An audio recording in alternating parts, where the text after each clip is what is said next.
kubaherekeza.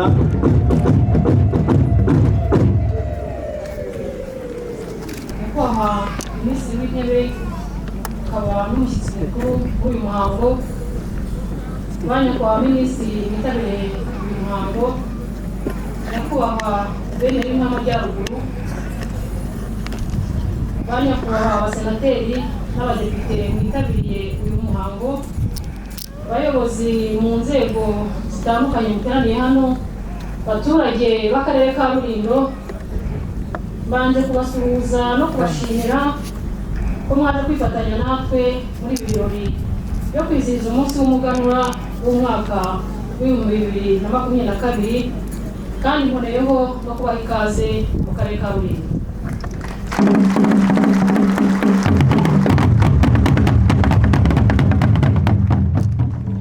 Mwicare mugubwe neza mu Karere ka Rulindo.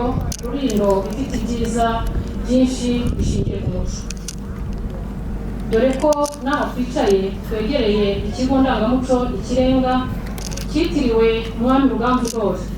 Uzahasura wese azasangamo inzira y'umuganura uko yagendaga mu Rwanda rwo hambere. Nyakubahwa mushyitsi mukuru, bashyitsi bahire, twebwe abaturage b'Akarere ka Rulindo twishimiye kubakira kuri uyu munsi mukuru w'umuganura, aho twishimira umusaruro twagezeho muri uyu mwaka. Akarere ka Rulindo ni akarere gakungahaye ku buhinzi n'ubworozi, ubucukuzi bw'amabuye y'agaciro n'ubukerarugendo bushingiye ku muco, kandi bikaba bikomeje kuba umusemburo w'iterambere. Nk'uko insanganyamatsiko ibivuga, aho igira iti umuganura isoko y'ubumwe n'ishingiro ryo kwigira, Akarere ka Rulindo karakataje mu nkingi zose ziganisha ku kwigira.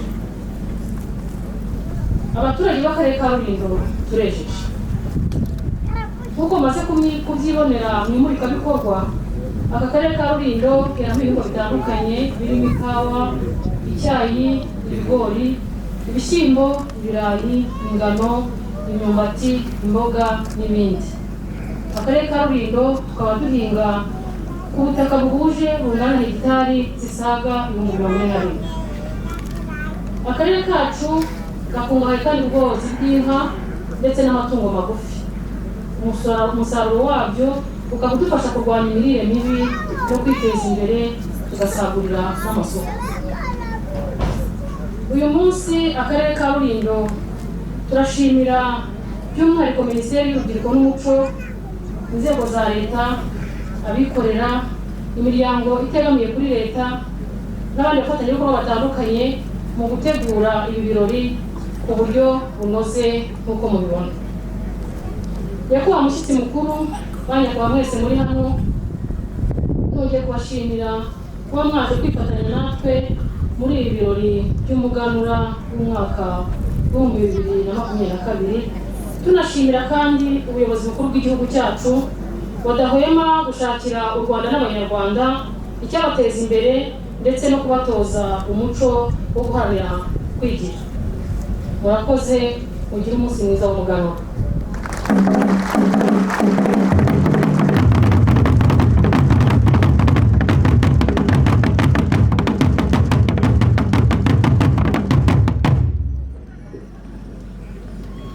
Murakoze umuyobozi w'Akarere ka Rulindo, twifuza ikaze. Ntako bisa kwizihiza umuganura twitegeye imisozi myiza ya Kinyambi ndetse n'abumbogo bwa Huro. Imisozi yari igicumbi cy'umuganura mu myaka yo hambere. Muri aka kanya rero munyemerere twakire ibitoro by'igihugu urukerereza mu mbyino nziza zitwakirira abashyitsi dukomeza kwizihiza uyu munsi w'umuganura.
nyakubahwa abaminisitiri muri hano, nyakubahwa guverineri w'intara y'amajyaruguru, nyakubahwa abadepite n'abasenateri turi kumwe hano uyu munsi, abaturage mwese b'akarere ka Rulindo, bashyitsi bahire turi kumwe namwe uyu munsi, mwaramutse.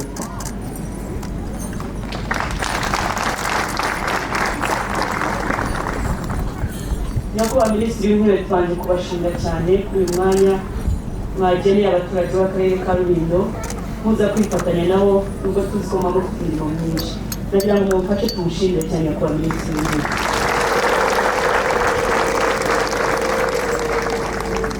Ariko tumeze nk'abataje umugano, ndumva ntabumva rwose.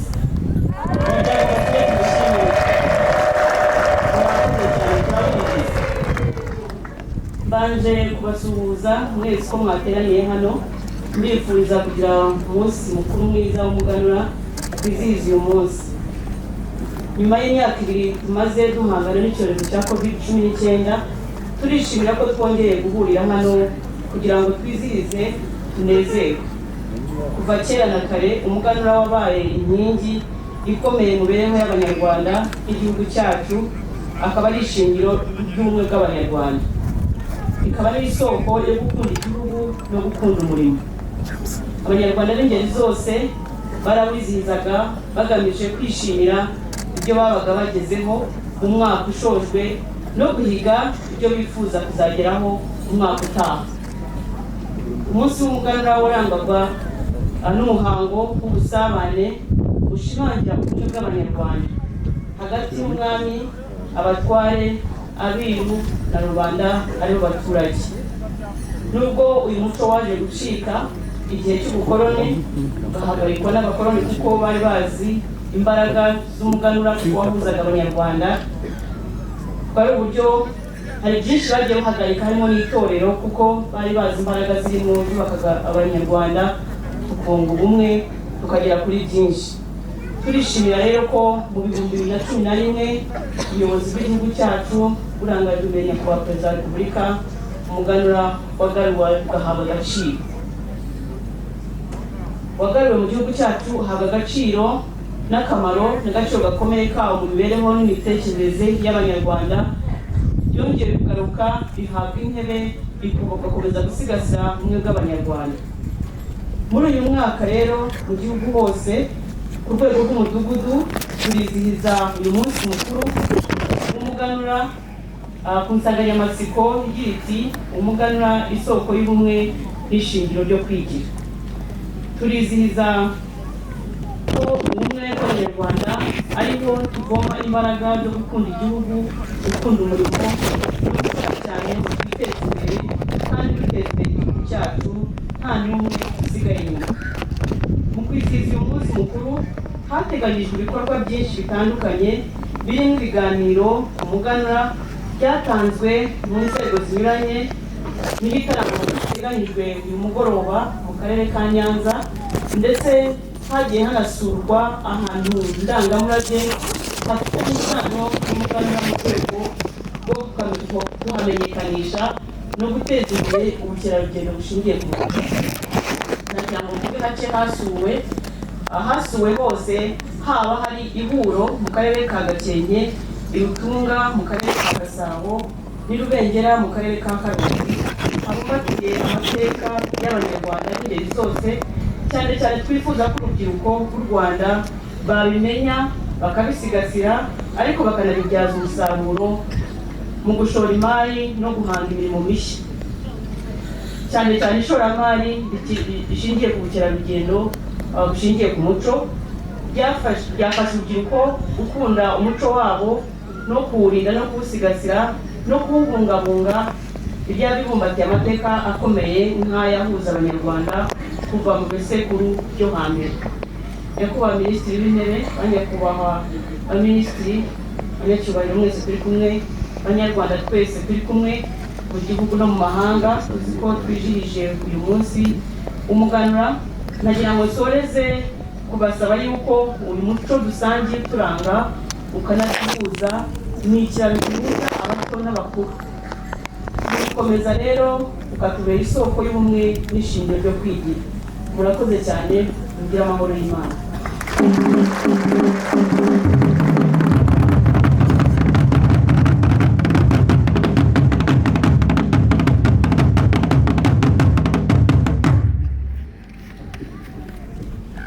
Mwakoze Minisitiri w'Umuco n'Urubyiruko. Muri aka kanya munyemerere twakire umuvugo w'abana bo mu itorero Imitavu bagiye mu nganzo, nabo baganuza abanyarwanda mu nganzo yabo y'umuvugo. Tubakire muri aka kanya.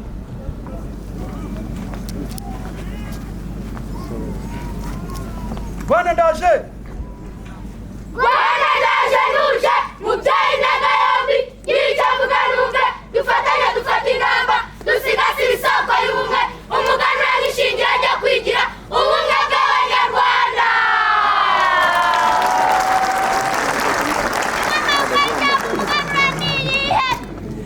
Ijambo umuganura rikomoka ku nshinga kuganura, bivuze kunywa no kujya ku musaruro bwa mbere.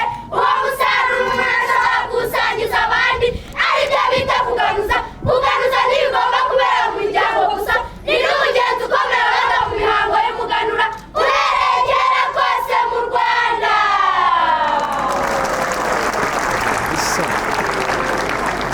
Ese koko mu ndangagaciro z'abakurambere umuganura ari umwe mu mihango ndangagaciro bizihiza? Cyane rwose, umuhango w'umuganura watangiye kwizihizwa mu kinyejana cya 11 ku ngoma ya Ntara. Ruganzu wa Karere yaje wongera imbaraga ubwo yabohoraga igihugu kiri mu maboko y'abanyamahanga nyuma y'imyaka 11, ubwo abanyabungo bari barakuyeho imihango yose ikomeye yarangaga abanyarwanda. Abanyarwanda bakishimira ibyagezweho, guhamya inama z'igihe kirekire, gusangira by'umwihariko ko abagize icyo bafite baha abatagize icyo bafite, bityo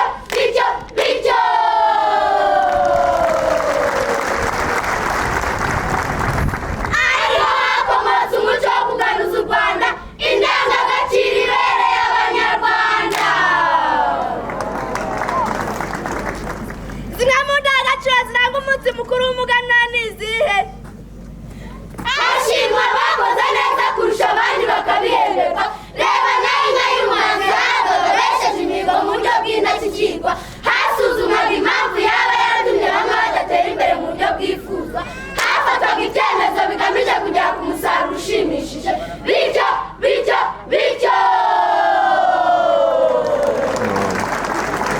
abana b'u Rwanda bose bagahatanira kujya guhamya intego, ariyo kwesa imihigo. Bimwe mu bidakwiye mu kwizihiza umuganura ni ibihe? Kirazira kugira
barakoze.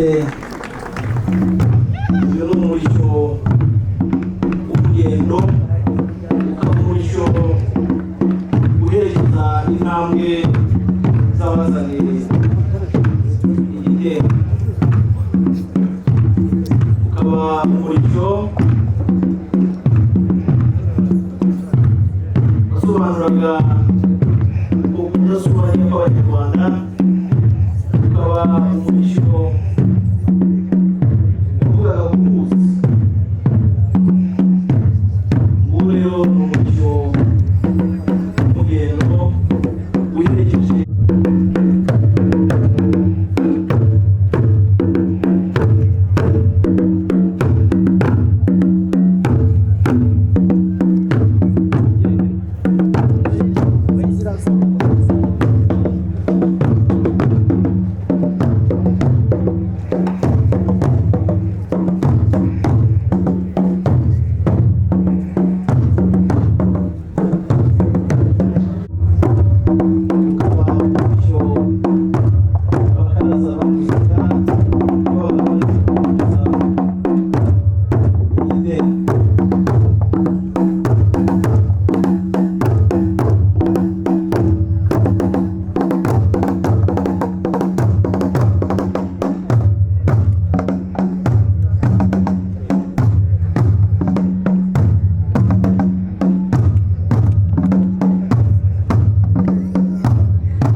dukoranye mu nzi zo muri byagenda imbere urwara rw'ibambiye murambi turakariye mu marembo na mutara mu bihago yazenze imbere rudahenyuka icumu ryayina kubihana abana badahakana inkubira amahogero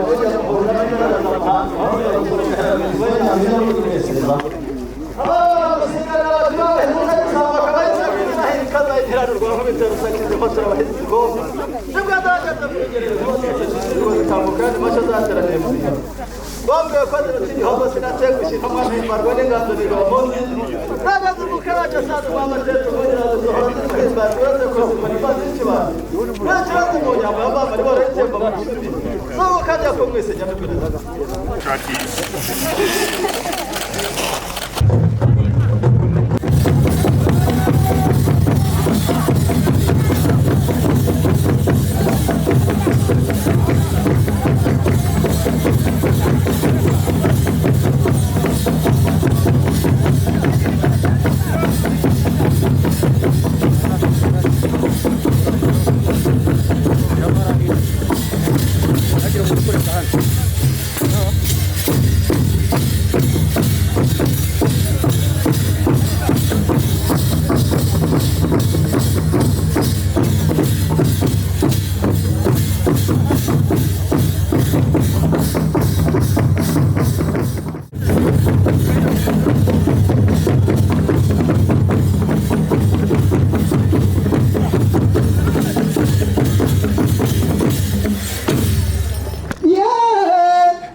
bakuru mu nzego zinyuranye z'igihugu cyacu cy'u Rwanda muteraniye hano mwaje kwizihiza umunsi mukuru umuganura, abaturage b'Intara y'Amajyaruguru n'abaturage b'Akarere ka Rulindo by'umwihariko twibirijemo uyu munsi. Rero kubasuhuza mbifuriza umunsi mukuru umuganura, twese utubona umunsi mukuru mwiza, umunsi mukuru wo gufatanya imihigo n'ingamba nshyashya.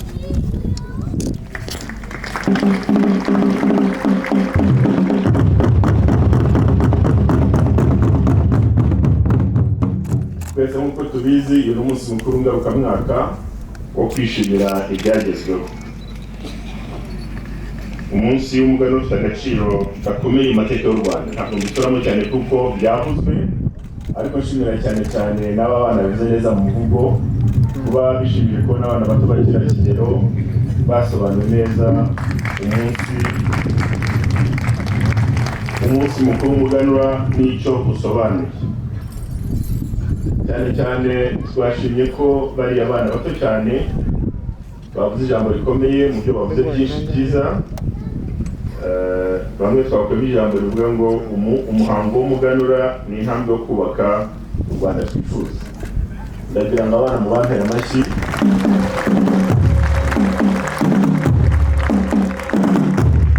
Kubera ko nibyo rwose umunsi w'umuganura wakwiye kutubera umunsi wo kwibuka ko dufite u Rwanda twifuza, ndetse n'intambwe twumva twe gutera no kuza gutera zisanzwe zateye imbere kugira ngo tugere ku gihugu twifuza, amajyambere twifuza kugeraho.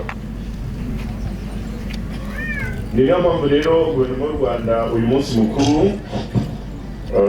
yawugize umunsi w'ikiruhuko, ariko ntabwo ari ikiruhuko kugira ngo abantu bafite imirimo bakora bashobore kuba batangira ku kazi basanzwe, ahubwo bizihiza hamwe twese.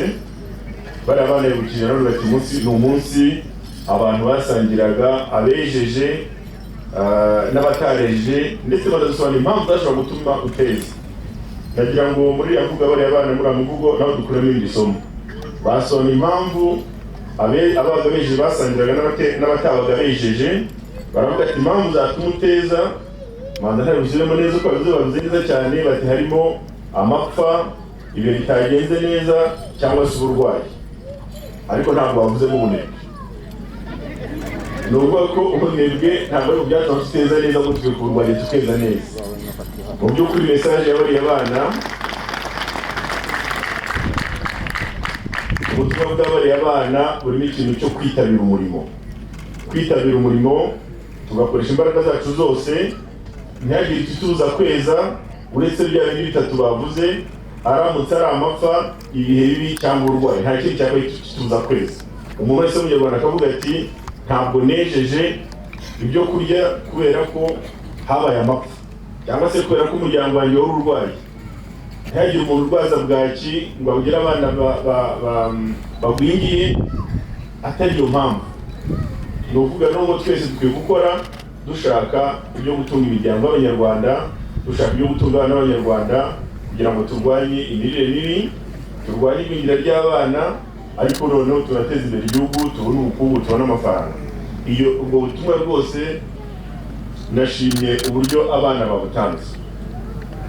Abamboneho kugira ngo nibutse ko mu muhango wakurikiye tumaze gutangira umunsi, habayeho guha abana amata, gutanga umuganura, habaho no gutanga imbuto no gutanga no koroza abantu.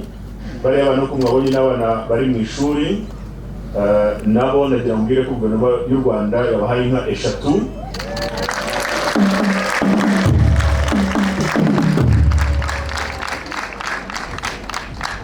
Twatanze rero, guverinoma y'u Rwanda yatanze inka 5 ku babyeyi, ku miryango yari itishoboye isanzwe ikeneye inka, n'ubundi yari kuzajya kubona gahunda ya inka. Ariko nk'umunsi w'umuganura tuvuga ngo ni ugusangira abejeje n'abatari beza. Izo nka 5 mwabonye tumaze kuziha imiryango yari zikeneye. Hanyuma guverinoma y'u Rwanda yongera izindi 3 none kuri zo kuba bari abana kugira ngo zibakamirwe babone amata ku ishuri bigaho, kuko tuzi ko ari abanyeshuri ariko bakeneye kunywa amata, bakeneye kubaho neza. Izo nka rero nazo kuko batari busore bazikora ngo zishobore, ngira ngo tuzaziboreza ku kigo cy'amashuri. zizabasanga ku kigo cyanyu zibe inka z'ishuri, hanyuma mubona amata namwe nk'abana mukure kandi mukure muri iyo ndangagaciro nziza mwatugejeho, mukomeza kutwigisha no kwigisha abandi banyarwanda. Kuba rero ngarutse ku cyaro mu kanya cy'uko umunsi mukuru w'umuganura tuwizihiza, igihugu guverinoma y'u Rwanda yatanze uyu munsi wabaye ikiruhuko, aba kugira ngo nyine abanyarwanda bose bashobore kwizihiza umunsi mukuru w'umuganura bishimira umusaruro byagezweho mu nzego zitandukanye, ari mu miryango yabo, aho guhura n'abo baturanye n'ibindi byose bishoboka. Ahangaha ibyagezweho ntabwo ari ibiribwa gusa, nko ku munsi w'umuganura tuvuga ibiribwa, ariko n'ibyagezweho mu gihugu cyose, ari ibikorwa remezo twubatse, ari amavuriro twubatse, ari amashuri twubatse, ari ibyagezweho mu buhinzi no mu bworozi ariko bidutunga, byose turabyiza ku mugoroba twishimira ngo umwaka ushize hakozwe ibintu byiza mu gihugu bigiteza imbere. Mu kwizihiza rero ibyiza tumaze kugeraho, tuboneraho n'umwanya wo gufata ingamba zo gukomeza kubyubakiraho n'ibindi byinshi. Ibi bidufasha kureba aho tugeze mu cyerekezo cy'ubuhahirane n'igihugu. Uyu munsi tuvuga icyerekezo cya NST1, tuzi ko kizarangira mu mwaka wa 2024, ariko kandi dufite n'icyerekezo cy'umwaka wa 2035, tukageraho n'icyerekezo cy'umwaka wa 2050, abanyarwanda twese tugenda tuganira, tuguma kuganiraho, twese tugomba kugenda twubaka igihugu tugana muri uwo murongo w'icyerekezo cy'amajyambere. Muri uyu mwaka umusaruro twagezeho rero mu nzego zitandukanye tubikesha ubufatanye bwabaye kandi bukomeje kuboneka hagati ya guverinoma, abikorera n'abaturage muri rusange. By'umwihariko turishimira uruhare rw'ubuhinzi n'ubworozi bigira mu kwihaza mu biribwa. Ariko ubuhinzi n'ubworozi ntibyagera kuri urwo ruhare buri muturage wese adakoze icyo agomba gukora, yaba ari ugushaka ifumbire, yaba ari uguhinga neza ukurikije ibyo abizi iby'ubuhinzi batwigisha, guhinga imbuto z'indobanure n'ibindi byose tubuze kuganira.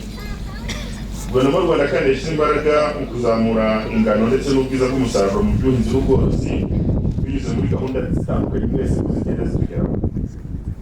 Aha twavuga nka gahunda yo kongera ubuso buhingwa. Kimwe mu kigamije kongera umusaruro ni uguhinga ahantu hanini. Mbere yo kunashyiramo ifumbire, ariko dukwiye guhinga ubutaka bwose bwari bukwiye kuba buhingwa. Aho twaba twaratunganyije ibyanya byuhirwa, ubutaka buhingwa n'ubutaka buhingwa. Aho twaba twaratunganyije ibyanya byuhirwa hirya no hino mu gihugu, kandi gahunda ikaba igikomeje. Hari na gahunda yo guhuza ubutaka ikomeje, twabibonyemo umusaruro, gukomeza guhuza ubutaka, gushyiramo imbaraga kandi tukabishyiramo imbaraga kandi abaturage bakabyitabira cyane. Nk'uko mubizi kandi hari uko narivuze ko ukongera umusaruro w'ubuhinzi harimo kongera ubutaka buhingwa, tukongera ubutaka bwuhirwa, ariko hari ikindi cyongeraho inyongeramusaruro. Inyongeramusaruro rero muzi ko zimaze iminsi ku masoko mpuzamahanga ibiciro bizamuka, byakomeje kugenda byiyongera, ariko ntabwo guverinoma nayo yicaye ko tureberera abahinzi n'ubuhinzi bw'igihugu muri rusange. Guverinoma ikaba yarafashe ingamba zo gukomeza kongera nkunganire mu mbuto no ku ifumbire. Ibyo bikaba ari ukugira ngo abahinzi bakomeze bibona ku giciro gisanzwe. Ibi ndabigarukaho kubera ko ubuhinzi butagenze neza, ubworozi butagenze neza, n'ibindi bikorwa by'amajyambere bitagenze neza, ntabwo twakwicara ngo twizihize umuganura. Umuganura kuko dufite ibyo twagezeho nicyo nongera gusubiramo, akaba ndagaruka cyane cyane ku gituma tugera kuri ibyo ngibyo, ari byo gukora cyane kandi turi mu cyerekezo gahunda guverinoma yihaye. Ngarutse ku bijyanye no guhinga, muri gahunda yo gukomeza kuzamura umusaruro ukomoka ku bworozi, murabizi ko guverinoma yashyize imbaraga mu kuvugurura icyororo cy'amatungo, ari amaremare ari n'amagufi. Cyane cyane mu magufi harimo ihene, ingurube ndetse n'amato cyane y'inkoko, ariko na gahunda yo gukomeza kuvugurura icyororo cy'inka yarakomeje, ndetse mwanabonye ko twatanze inka mu kanya kashize. Hashyizweho kandi gahunda yo kuzamura umubare w'aborozi bafata ubwishingizi ku nka no ku yandi matungo, kandi iyi gahunda ikaba iriho no ku bihingwa. Ubwishingizi ni ngombwa ko twabivuze, abana bazi kuvuga bati ushobora guteza ko ibihe byagenze nabi, ariko nanone iyo wishinganye hari icyo bikongerera. Nabangira ngo gahunda y'ubwishingizi leta yagiye ishyiramo nkunganire, tuyishishikarize abahinzi borozi bakomeze bayitabire. Muri aka kanya ndagira ngo nshimangire bimwe mu by'ingenzi dukwiye kwibandaho mu rwego rwo kurushaho kongera umusaruro no guteza imbere imibereho myiza. Hari ibintu byakomeje kuvuga tuganira kenshi, arafasha n'imbere mu buhinzi, ari abagonome n'abashinzwe ubworozi, ari abayobozi b'inzego z'ibanze ndetse n'urwego rw'igihugu. Hari ibintu twakomeje kugenda twibukiranya byatuma u Rwanda rudasubira inyuma umusaruro w'ubuhinzi, aho umusaruro ukomeza kwiyongera, ukiyongera ugatunga abanyarwanda, ukiyongera umusaruro tukawugurisha hanze, hanyuma abanyarwanda bagatunganirwa bakabona amafaranga. Mu by'ingenzi dukwiye kwibandaho muri byinshi dukora kandi tuzakomeza gukora umwuga wo kongera umusaruro, hariho kongera ingano y'ibyo tweza nk'uko nabivugaga, kandi tukabyaza umusaruro ku buryo bukwiye. Icy'ingenzi kirimo ari gukoresha ifumbire, ari ifumbire mvaruganda, ari ifumbire bita imborera. Izo fumbire zombi zirakenewe, ariko tukavuga ngo nutarabona ifumbire mvaruganda atarayigura, imborera yo ikorerwa iwacu mu ngo. Abanongeye gusaba, guverinoma y'u Rwanda gusaba ko abaturage twese tw'ubuhinzi n'ubworozi icyo bitwa ifumbire mborera tukiteho, dukore ibyo bita ibimoteri, hari aho byitwa ibimoteri cyangwa igarani bitewe n'akarere, ariko twebwe tuvuga turabizi, kugira ngo ifumbire yongere itunganywe neza. Aha ngaha mpamvu kongera gusaba buri mugoronome w'umurenge n'abashinzwe ubuhinzi mu karere n'abavisi nibo bashinzwe urwego rw'ubukungu kwita ku kigo kugira ngo buri rugo ruri mu Rwanda rwose rugire ikimoteri cyangwa igarani. Icyo kintu ngiye kugisaba kugira ngo abazinzego z'ibanze bagishyire muri gahunda ya buri munsi. Nta rugo rugomba kuba rudafite ikimoteri cyangwa igarani, gushyiramo iyo myanda ituma izavamo ifumbire nyuma kandi igafasha mu buhinzi. Icya kabiri ngira ngo ngarukeho, twakomeje gusaba urwego rw'ubuhinzi no kugira ngo turwanye imirire mibi, ni ikintu cyo gutera ibiti by'imbuto n'imboga ku nzu dutuyeho. Nta munyarwanda n'umwe wasobanura ko yabuze ahantu atera ibiti by'imbuto. Ntabwo bisaba ubutaka bunini, n'inzu yawe utuyemo izengurukije ibiti by'imbuto byakwera, icya mbere bigatunga umuryango, bikarwanya imirire mibi mu bana n'abakuru, hanyuma ndetse ukabigurisha ukabona amafaranga. Muri gahunda ya kabiri kugira ngo nongere nsubiremo, nawe nibutse buri mugoronome w'umurenge, buri muyobozi w'akagari, buri muyobozi w'umurenge, buri muyobozi w'akarere wungirije ushinzwe ubukungu, gushyira imbaraga muri gahunda yo gutera ibiti by'imbuto ku ngo zacu, bikajyana kandi na gahunda yo gutera imboga muri buri rugo. Gahunda y'akarima k'igikoni ntabwo yavuyeho, ahubwo abatafite akarima k'igikoni bikubita agashyi. Ntabwo tuzahora dukora umuganura tutakoze ibyo bikenewe mu kongera umusaruro. Nta nubwo kandi tuzavuga ko umusaruro wabuze babandi bana bavugaga bitatera impamvu z'uburwayi cyangwa amapfa. Nta mpamvu bunebwe twemera, mureke twongere umusaruro tujya mu karima k'igikoni k'imboga, dutere ibiti by'imbuto mu ngo zacu. Hari gahunda twavuga ko nibura buri rugo urwaba rwatera ibiti bike, rwatera ibiti bitatu nibyo bikeye, ariko ubundi bibaye byinshi byaba byiza. Nongeye gusubiramo buri mugoronome w'umurenge arebe buri rugo ashinzwe ikimoteri cyangwa igarani, ibiti bitatu by'imbuto ndetse birenze bitatu ku rugo rwabo, n'akarima k'igikoni karimo imboga zitunga umuryango zikanagurira. Gahunda ya kane y'ingenzi nagira ngo nibutse umusaruro utaboneka. Iyo gahunda idahari ntabwo twahura dukora umuganura nawe mu buhinzi n'ubworozi. Ni gahunda yo kurwanya isuri. Kurwanya isuri nagira ngo usobanure neza ko ni igikorwa guverinoma ifatanya n'abaturage, ariko buri muturage arwanya isuri mu isambu ye. Ndagira ngo byumvikane nanone inzego z'ibanze niba ukari umuyobozi w'akagari ukaba uzi ko hari ubwo utarwanyije isuri, nabyo uzaba wakwiye ku nshingano zawe. Ariko nawe muturage ufite umurima waba munini cyangwa mutoya, ukwiye kurwanya isuri. Kurwanya isuri ku buryo budakomeye ni ugukora amaterase amwe, bamwe babyita amaterase, abandi bakabyita imiringoti, abandi bakabyita indwanyasuri, ariko twese tubizana n'icyo tuvuga icyo ari cyo byose ni kimwe. Aya materase rero icyo afashe icya mbere ni uko arwanya isuri, afata umutaka butagenda. Icya kabiri ni uko tuyatera ubwa bwatsi bushobora kugaburira amatungo. Ibyo ngibyo abigisha ubuhinzi barabizi, ariko mbigarura hano kugira ngo tubyumvikane, bidufashe kugira ngo umwaka utaha tuzahore dusangira umuganura, umusaruro wariyongereye mu gihugu, twakora ibyo tugomba gukora. Ndongera rero tubutse ko bari bashinzwe ubuhinzi neza nzego navuze, nubona ahantu ufite udafite imiringoti cyangwa imirwanyasuri cyangwa se amaterasi, ntabwo mvuga y'inkinga, ndavuga amaterasi abantu babo ntayikora, ayo umuntu wese ashobora gukora, hanyuma ngo bateyeho n'ubwatsi bwawe amatungo, nacyo kizaba ari ikibazo. Ibyo ni by'ingenzi byo gushishikariza abantu twese mu gihugu bituma duhura tugakora umuganura twishimye, tugakora umuganura nta muntu ushonje, kandi umusaruro ukiyongera ukatuzanira amafaranga menshi mu ngo zacu.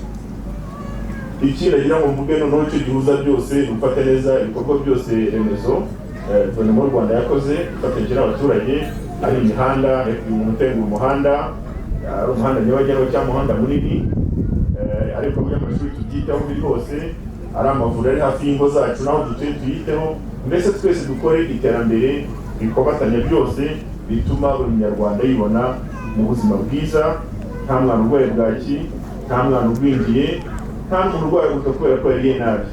Ibyo rero ni intego twiyemeje nka guverinoma, ariko tuzi neza ko tutabigeraho twebwe abaturage twese tutabigiyemo icyarimwe ngo twifatanye. Nkaba rero nagira ngo mbiri ijambo ryanjye aha nongera kubashimira no kubifuriza umuganura mwiza, mbabwira ko ibyo bintu by'ingenzi bimaze kuvuga byongera umusaruro w'ubuhinzi. Inzego za leta zibishinzwe zibe zumvishe mu gihugu hose, zibishyiremo imbaraga, natwe abaturage kandi tube tuzi ko turimo kwitwara tubishyiremo imbaraga. Umunsi w'umuganura mwiza rero mu gihugu cyose, ku banyarwanda bose aho duteraniye, ari abari hano i Rulindo aho twahuriye n'abandi bari hano mu gihugu hose, tubifurije umuganura mwiza, mwese muryoherwe, kandi umwaka utaha tuzongere dore twizihiza ibyiza twagezeho nk'igihugu, cyane cyane ko tugiye gutangira icyo bita sezo A, igihembwe cya mbere cy'ubuhinzi kigiye gutangira. Abaragira ngo bakangurire kucyitabira n'imbaraga zose, mwubahiriza bya bintu namaze kuvuga muri iki gihembwe cya mbere cy'ubuhinzi cy'umwaka, kizatubera umusaruro tugiye ku inshuro nyinshi uwo twejeje ubushize, maze nitwongera gukora tugana umwaka utaha tuzabe twishimira ibyo twagezeho, ndetse twarariye neza nk'abarwayi. Murakoze cyane, mugire umunsi mwiza.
Kirazira